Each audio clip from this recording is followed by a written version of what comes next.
हाँ, तो अब हम बात कर रहे थे कि ब्लैक होल जो है वो जैसे एग्जिस्ट नहीं करता, उन्होंने दूसरे साइंटिस्ट ने वो इम्प्योरिटी ऐड की थी, ठीक है। लेकिन एल्बर्ट आइंस्टाइन ने उस अपनी इतनी इंपॉर्टेंट बुक में उस ब्लैक होल के बारे में कुछ भी जिक्र नहीं किया। अब आप क्या समझोगे कि मतलब क्या बोलना चाह रही है वो ब्लैक होल के बारे में? आप तो ये समझोगे ना कि वो कह रही है कि ब्लैक होल एग्जिस्ट नहीं करता, ठीक है। लेकिन बाकी जितनी भी बुक्स आप देख लो साइंस के फील्ड में, उन सभी बुक्स में ये लिखा है कि ब्लैक होल जो एग्जिस्ट करता है, ठीक। लेकिन फिर भी अगर आप उस बुक को देखो जिसके अंदर लिखा हुआ ब्लैक होल एग्जिस्ट नहीं करता, तो कुछ ऐसी पॉपुलेशन होगी जो ये मान जाएगी कि हाँ ब्लैक होल एग्जिस्ट नहीं करता, और वो उसका क्या तथ्य देगी कि हाँ ब्लैक होल एग्जिस्ट नहीं करता, क्योंकि अगर वो करता था तो उसकी ग्रेविटेशनल पुल इतनी ज्यादा होती कि पूरा का पूरा सोलर सिस्टम उसके अंदर कोलैप्स कर जाता, तो तथ्य ये रहती, ठीक है। लेकिन जब आप अल्बर्ट आइंस्टाइन की बुक देखोगे, ठीक, कोई और नहीं वही, अगर वही बुक देख लो तो आपको ब्लैक होल की आपको मतलब जिक्र नहीं है, जिक्र नहीं, आपको बस उसके नेगेटिव जो गलत चीज लिखी है कि ब्लैक होल एग्जिस्ट नहीं कर सकता, वही चीज समझ आ रही। तो अब मैं इस एग्जांपल से यहाँ तक समझाऊं कि उस बुक को पढ़ने के बाद दो ग्रुप्स बन जाएंगे। एक ग्रुप वो थे जो कॉन्ट्रडिक्ट वाली चीजें हटा देंगे और सही वाली दे देंगे, और जो मतलब जो इम्प्योर वाला पार्ट है वो समझ जाएंगे कि ये मिस्टेक है या कुछ इम्प्योर है। ये ग्रुप बन जाएगा जो मतलब उसी फील्ड से रिलेटेड है।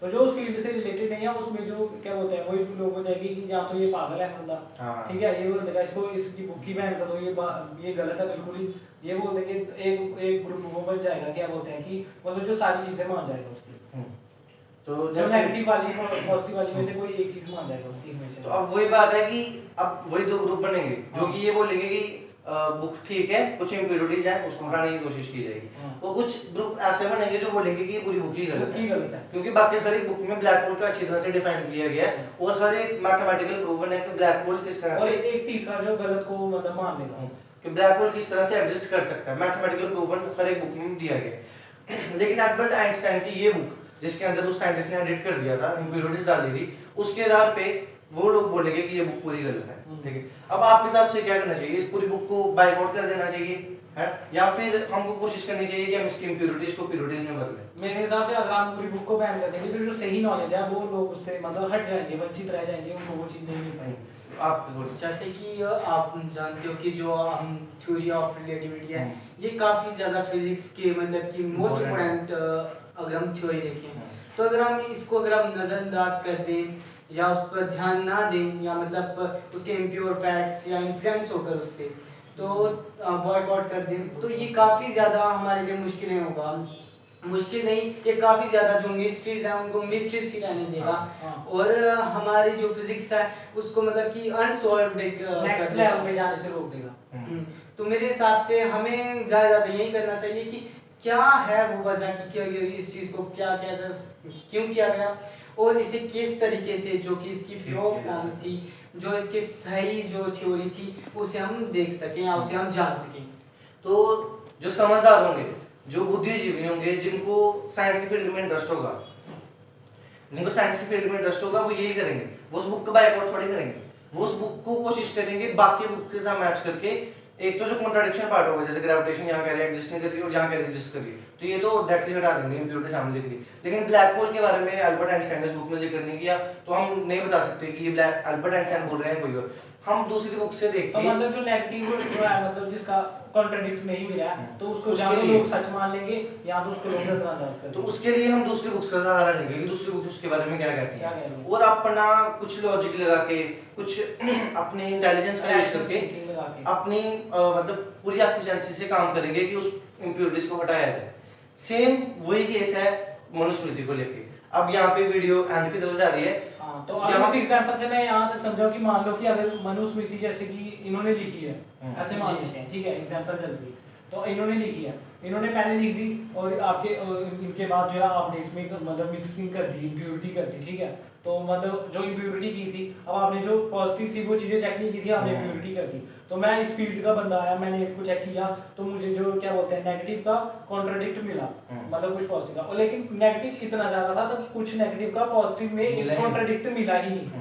मतलब जैसे हमने बोला कि ये वाला श्लोक जो है महिलाओं को गलत बोलता है, दूसरा श्लोक महिलाओं को अच्छा बोल रहा है, सही बोल रहा है। तो मतलब एक बंदा दो थिंकिंग नहीं ले सकता, क्योंकि राइटर एक ही बताया, मतलब मनु ऋषि एक ही राइटर बताया उसमें, ठीक है, ज्यादा राइटर नहीं थे, उन्हीं की मतलब जो थी थिंकिंग थी। तो मतलब एक बंदा दो थिंकिंग नहीं रख सकता, तो मैं उस फील्ड का बंदा हूं, मैं समझ जाऊंगा कि ये मिक्सिंग की गई है।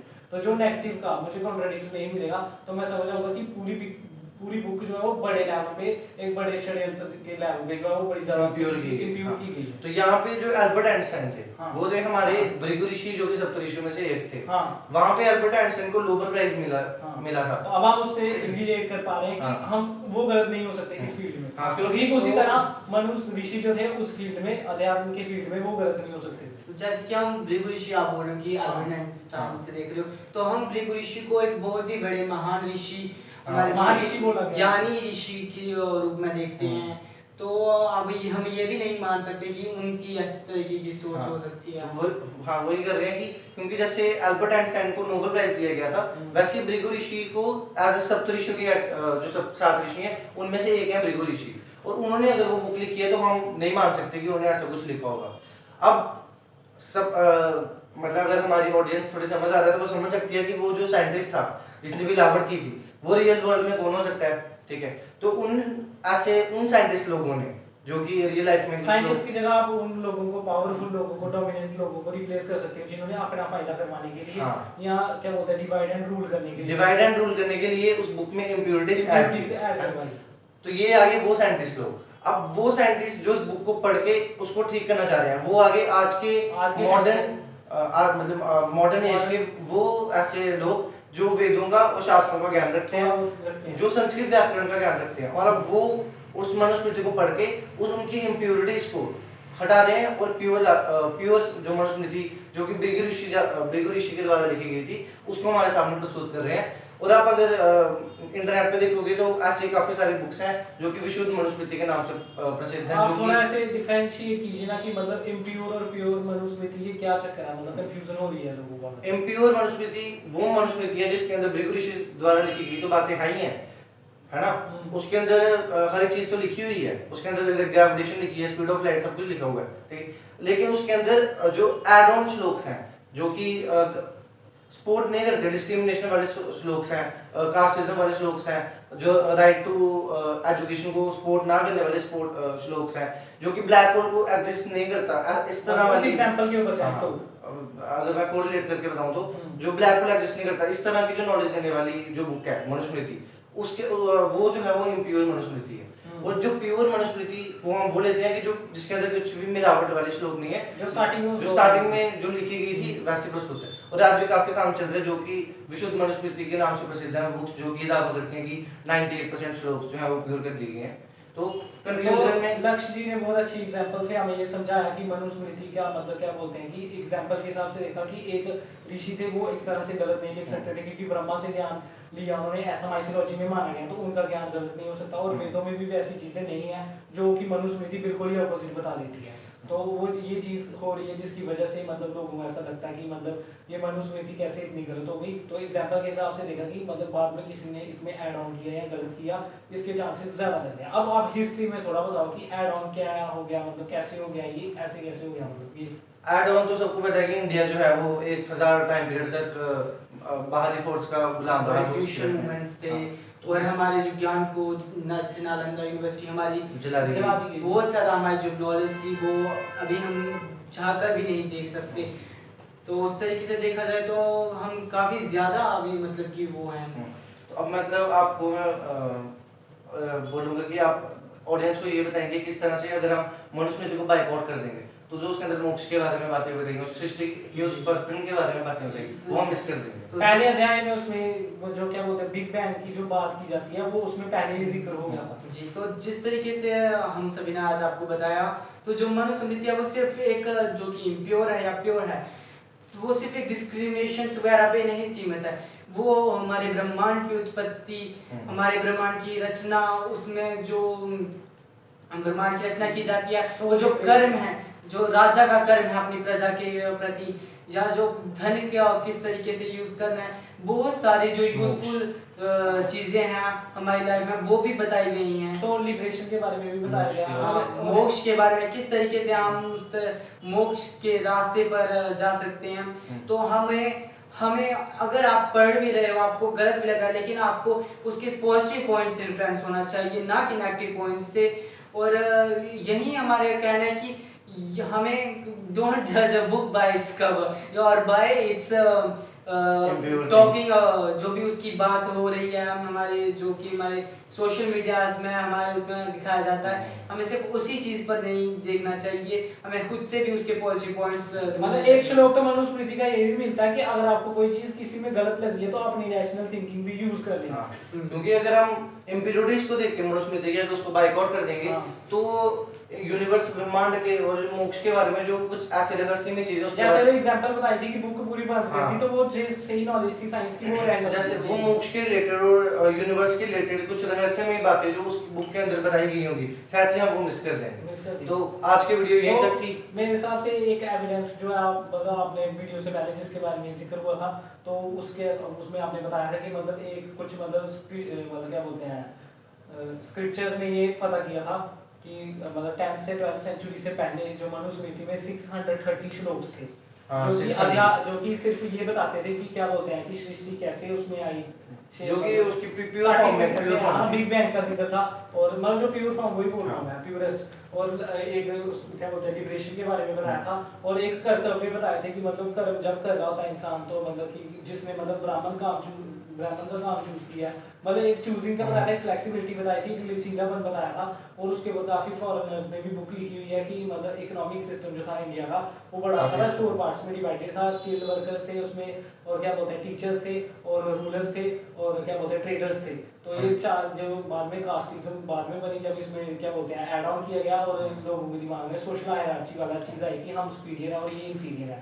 तो इसमें ये था कि मतलब जो चीज जैसे सीखेगा जो जिसका इंटरेस्ट है जितनी उसकी कैपेबिलिटी है जितनी स्किल है वो उस फील्ड में जाता रहेगा। उन 630 श्लोकों में ऐसे बात की गई थी। पर्सनल लाइफ में कोई वो नहीं था, डिस्क्रिमिनेशन नहीं था कि मैरिज से रिलेटेड कैसे करनी चाहिए किससे करनी चाहिए और क्या बोलते हैं फीमेल के ऊपर कोई डिस्क्रिमिनेशन नहीं था जो कि सबसे बड़ा मेन पॉइंट था आज के टाइम में, जो कि सबसे बड़ा गलत लगता है। उस टाइम में भी लोगों ने विरोध किया था, आज के टाइम में सबसे ज्यादा होता है। और एक चीज जो क्या बोलते हैं कास्टिज्म में तो मतलब इनका क्या बोलते हैं इम्प्रॉपर जो पुनिशमेंट उन्होंने दी थी वो तो बहुत ही गलत था। वो चीजें बाद में की गई क्योंकि आप खुद देख लो कि रेशो बनाओ तो 630 ओरिजिनल और 2600 बाद में आ गए तो मतलब कि कितने गुना उन्होंने ऐड कर दिया। इम्प्योरिटीज इतनी ज्यादा थी, काउंटर श्लोक मिलना भी बहुत मुश्किल था, फिर भी मिल रहे हैं तो बहुत बड़ी बात है। ये बहुत बड़ा एविडेंस है कि मतलब क्या बोलते हैं एक एविडेंस ये था कि जिसमें उन्होंने बताया कि 10th और 12th सेंचुरी से पहले जो 2000 एक्स्ट्रा श्लोक है उनका कोई सबूत नहीं मिला। मतलब 10वीं सदी से पहले जो 2000 क्या बोलते हैं डिस्क्रिमिनेशन वाले और पर्सनल लाइफ में रिस्ट्रिक्शन वाले श्लोकों का कोई एग्जिस्टेंस है या नहीं उसका कोई पता ही नहीं था। ये तो बाद में आए और क्या बोलते हैं जो 630 श्लोक थे उसमें से कुछ श्लोक जो है वो उन 2000 श्लोकों का जो है वो क्या बोलते हैं वो क्या कॉन्ट्राडिक्ट कर रहे हैं। तो अब इस कॉन्ट्राडिक्ट नेगेटिव वाले ज़्यादा तो कॉन्ट्राडिक्ट नहीं हो सकता, तो इतनी ही एविडेंस देंगे। तो मेरे हिसाब से हम इस वीडियो की डिस्क्रिप्शन में जो है वो ऐड कर देंगे वो जो एविडेंस है। तो आज की वीडियो यहीं तक थी, तो मिलते हैं आपको नेक्स्ट वीडियो में और शायद से हमारे नेक्स्ट वीडियो का टॉपिक काफ़ी ज़्यादा इंटरेस्टिंग रहेगा, कुछ साइंस के रिलेटेड और कुछ फिक्शन के रिलेटेड रहेगा। जैसे कुछ आप समझ सकते हो ड्रीम्स के रिलेटेड है ना कि ड्रीम्स कितने हद तक रियल है कितने हद तक फेक है। हो सकता है ड्रीम्स के ऊपर नाम हमारे देखें अभी फेज चल रहा है जिसमें हम स्पिरिचुअल और रिलीजियस बातें करें कल्चरल बातें करें तो एक वीडियो उसकी रह गई है, उसके बाद हम साइंस वाली वीडियो पे जाएंगे। कुछ ऐसा इंटरेस्टिंग टॉपिक रहेगा जिसके बारे में क्या बोलते हैं वो जो मिस्टीरियस चीजें जो है एनवायरनमेंट की उसके ऊपर भी डिस्कशन होगी। लेकिन उससे पहले एक वीडियो और बनेगी जो कि है कि क्या बोलते हैं रियल कल्चर और फेक कल्चर में क्या डिफरेंस है और केयर और कंट्रोल में क्या डिफरेंस है। मतलब जो आजकल मतलब जो क्या बोलते हैं ये मान लिया हुआ कि मतलब जो कंट्रोल करते हैं मतलब अपने क्या बोलते हैं नेक्स्ट जनरेशन को जो कहते हैं मतलब जेंजी वाली वीडियो में भी वो चीज़ आई थी कि क्या बोलते हैं कि मतलब वो फ्रीडम वाले ज़्यादा चाहते हैं हाँ विरोध वगैरह करते हैं। तो ये चीज़ उसमें हम आगे कंटिन्यू करेंगे कि मतलब केयर और कंट्रोल में फ़र्क क्या होता है। मतलब क्या बोलते हैं पिछली जनरेशन है वो आगे वाली जनरेशन को कंट्रोल करना चाहती है और वो इस चीज़ को कल्चर मान रही है। और केयर और कंट्रोल में डिफरेंस क्या है कि मतलब आप उसका मतलब फिक्र करते हो इस चीज़ का और कंट्रोल करते हो उसमें डिफरेंस क्या है। तो इस चीज़ तो ये सब चीजें हम नेक्स्ट वीडियो में बनाएंगे। तो अभी तक के लिए साइकोलॉजिकल भी बात होगी और साइंटिफिक भी बात होगी और मतलब कुछ रियल लाइफ फैक्ट्स भी देंगे। तो मैं यही कहना चाहूँगा जो आज हमने बात की तो इसको मीनिंग है जो उसे ध्यान से समझने की कोशिश कीजिएगा और इसके ऑफेंसिव पॉइंट्स पे ना देखते हुए एक अच्छे तरीके से समझने की कोशिश कीजिएगा कि क्या बात है और क्या नहीं है। तो इसी के साथ अगर हम किसी को बुरा लगता है तो हम उसके लिए माफी माफी मांगते हैं। माफी मांगते हैं, क्योंकि देखो ये ये बात हमारे- सच है कि बहुत लोगों ने इसके लिए मनुस्मृति के लिए सहन किया, हम उसको मानते हैं कि वो गलत हुआ मनुस्मृति में, लेकिन हमने वो बताना था कि ये किया किसने है, मतलब मनुस्मृति के मतलब क्या बोलते हैं उसका मतलब उसके सहारे पे किसने ये गलत चीज की थी, हमने वो बताना तो था। ठीक है, आपके सबसे विदा लेते हैं सबको, जय श्री राम। जय जय श्री राम।